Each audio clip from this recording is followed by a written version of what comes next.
me right now are two individuals who are my buddies, and they're here to talk about the Junior Daffodil Parade, which is April 26th, Saturday at 10 a.m. in the Proctor district. Please join me in welcoming back Tim Church. You are our Junior Daffodil Parade committee member. Welcome back, my friend. Hey, thank you. Good morning. Good to see you. Good morning. You brought with you Mr. Gary Grinley. Yes. Who we hear is going to take Benny home. That's what you've been pushing. Yes. Just let your family know you are also a member of the Junior Daffodil Parade Committee, both of you. Before time goes by so quickly in this segment, thank you so much for all that you have done over the years. So Gary, I've kind of let the cat out of the bag, but what is the history of the Junior Daffodil Parade, and how many years have we been in business? Well, we're now celebrating our 64th year. Whoa! Which is amazing. Yes. It is. We've done it so long, the city has granted us the status of a legacy group. Okay. Which helps keep our costs down, which we're trying to do. So we're going to roll some footage while you talk about the history and logistics. And in 1991, it had gone on hiatus for a few years and was reactivated in the Proctor district by two beautiful ladies, Kathy Alvord and Pansy Ann Thomas, which Tim will talk about in a little bit. That's right. And I've been with the committee since '91. Tim's been with the committee since '91, so we're the two oldest members on the existing committee board right now. That's incredible. And what are we looking at? Well, that's the Clan Gordon Pipe Band, who has always been Queen's Honor Guard for many, many years. Yes, yes. And how many, I mean, if you are new to, oh, there they are. If you're new to Proctor, new to Tacoma, who's in the parade? It's open to groups that have focus on children, that have children in the parade. It is a non-motorized walking parade. We go slow and steady, not fast and running. It's from kids in strollers to teenagers. Yes. We have, I think, 9 marching bands from the junior high schools in our parade, and we'll have more music than you can believe, and these kids are really getting crazy. We're looking at about 45 participating groups right here, where we took a bad hit during COVID, and we're slowly bringing the numbers back up. But you're going to see 7,000 to 8,000 people lining the streets watching these parade go on. All in typically an hour and a half, and it's 4 blocks. Yeah. But I call it the acme of cuteness. Oh. It happens very quickly, and poof, we are done. We're the biggest kids parade on the West Coast. So question for both of you, and we're going to start with you, Tim, because Gary's been chatting a bit here. What keeps both of you coming back year after year, Tim? You know, it is such a fun event. Yeah.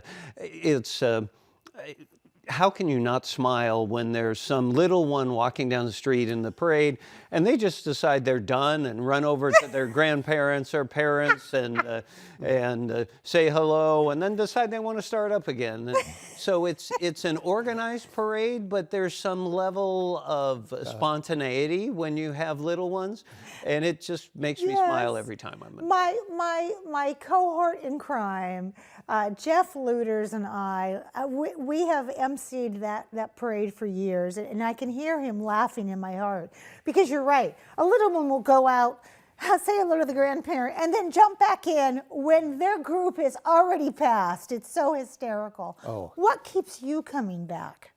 Well, my son got me involved in it when the parade came to the district. He asked me to build him a float. Yes. And for years I was building floats for the church, Mason United Methodist Church.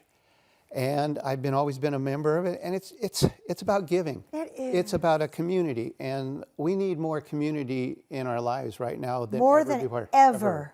And that's why I'm doing it. It's about generational community. You have kids as young as 1 year old with their parents, grandparents, and even great grandparents walking in the parade.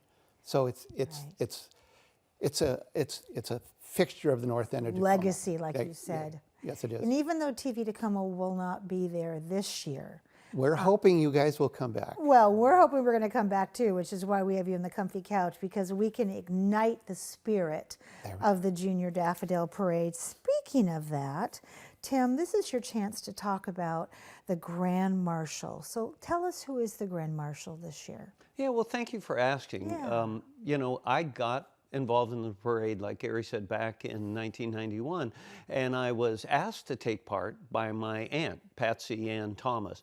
She was on the committee in Proctor who brought the parade into that district, and it's been there ever since.